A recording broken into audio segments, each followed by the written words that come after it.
சென்னை பரங்கிமலையில் உள்ள பயிற்சி மையத்தில் ராணுவ வீரர்களின் கோடைக்கால பயிற்சி நிறைவுக்கு பிறகு சாகச நிகழ்ச்சிகள் நடைபெற்று வருகின்றன. இதுகுறித்த கூடுதல் தகவல்களை நமது செய்தியாளர் நாகராஜன் வழங்க கேட்கலாம். நாகராஜன், சொல்லுங்க. சென்னை பரங்கிமலையில ராணுவ வீரர்களின் கோடைக்கால பயிற்சி நிறைவு பெற்றிருக்கு. அதனைத் தொடர்ந்து சாகச நிகழ்ச்சிகள் நடைபெற்று வருது. விவரங்களை வழங்குங்க. வணக்கம் ரம்யா. இந்திய ராணுவத்துல பணியாற்றுவது அப்படிங்கிறது உண்மையாலுமே ஒரு பெருமையான தருணம்னு சொல்லலாம். இந்த இந்திய ராணுவத்துல பணியாற்றுவதற்கான பதவிக்காலம் மற்ற விஷயங்கள் எல்லாமே ஒரு சிறப்பான தருணத்தை தரும் தான் சொல்லணும். அப்படி பார்க்கும் பொழுது இந்த இந்திய ராணுவ அதிகாரிகளுடைய பயிற்சி அகாடமி சென்னை பரங்கிமலையில இருக்கு, அப்புறம் பூனேலையும் இருக்கு. அந்த விதத்துல பார்க்கும் பொழுது சவுத் சைட்ல இருக்கக்கூடிய இந்த சென்னை பரங்கிமலையில இருக்கக்கூடிய இந்திய ராணுவ அதிகாரிகளுடைய பயிற்சி அகாடமியில பயிற்சி பெற்ற இளநிலை ராணுவ வீரர்களுக்கான சாகச நிகழ்ச்சி மற்றும் பட்டமளிப்பு நிகழ்ச்சி அப்படிங்கிறது இந்த 2-3 நாட்களா நடைபெற இருக்கிறது. நாளைய தினம் பட்டமளிப்பு விழாவானது நடைபெற இருக்கிறது.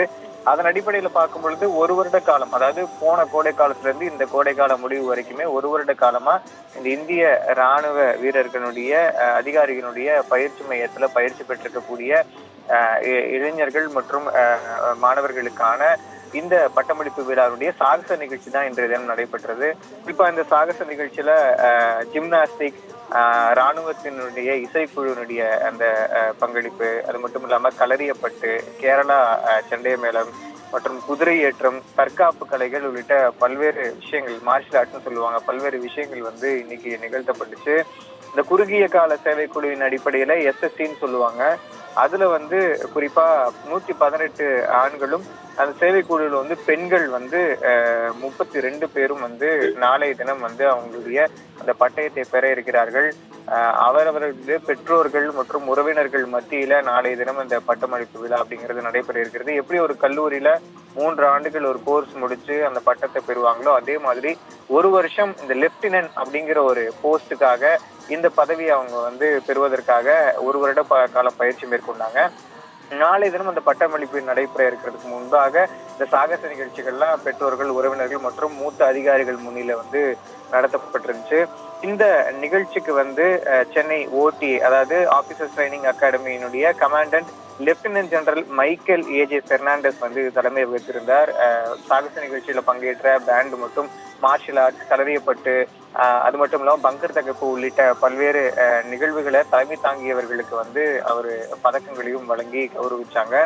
முக்கிய விருந்தினர்களா கேடட் அதிகாரிகளும் நாளைய தினம் பதவியேற்கப்படக்கூடிய அந்த லெப்டினன்ட் அலுவலர் அதிகாரிகளுடைய பெற்றோர்கள் மற்றும் உறவினர்களும் இந்த நிகழ்ச்சியில பங்கேற்றாங்க.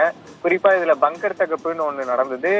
சென்னை OTA இந்த சிறப்பான நிகழ்ச்சி நடைபெற்றதுக்கான காரணம், நாளைய தினம் அவங்க எப்படியுமே 5 வருட காலம் பணியாற்றுவதற்கான பொறுப்பேற்கப்பட இருக்கிறதுனால இப்ப அவங்களுடைய ட்ரைனிங் முடிஞ்சு ஸ்டாஃபா போய் 1 வருஷத்துக்கு அப்புறமா கேப்டன் பொறுப்பு கிடைக்கப்படும். அந்த டைம்ல அவங்க டீமை லீட் பண்ணுவாங்க. அப்ப அவங்களுக்கான பொறுப்பு அப்படிங்கிறது பல்வேறு பகுதிகளில் அமைக்கப்படலாம். குறிப்பா ஜம்மு காஷ்மீர் உள்ளிட்ட எல்லை பகுதியிலும் அமைக்கப்படலாம். அந்த நேரங்கள்ல எப்படியெல்லாம் சமாளிப்பது, எப்படியெல்லாம் ஆயுதங்களை கையாள்வது, பரபரப்பான சூழல்களை எப்படியெல்லாம் கையாள்வது உள்ளிட்ட முக்கியமான விஷயங்களுக்கான பயிற்சி அளிக்கப்பட்டதை இங்க நிகழ்த்தி காட்டியிருந்தாங்க. அந்த சாகச நிகழ்ச்சி மெய்சிலிருக்க வைக்கக்கூடிய ஒரு தருணமா தான் எல்லாரும் மத்தியிலும் இருந்தது. பார்டர் சைட்ல எல்லாம், எல்லை பகுதிகள்லாம் எப்படி ராணுவ வீரர்கள் கஷ்டப்பட்டு இருக்காங்க. ஒவ்வொருத்தரும் நம்மளுடைய பாதுகாப்புக்காகவும் தினம் தினம் நாம் முறங்கக்கூடிய விஷயத்துக்காக அவங்க நம்மளுடைய உயிரினுடைய உறுதிப்பாடை எப்படி நிலைநாட்டிட்டு இருக்காங்கன்ற மாதிரியான எல்லா சாகச நிகழ்வுகளும் நம்முடைய பாதுகாப்பின் அடிப்படையிலும் அவர்களுடைய உறுதித்தன்மையின் அடிப்படையிலும் நடந்து முடிஞ்சிருக்கு ரம்யா.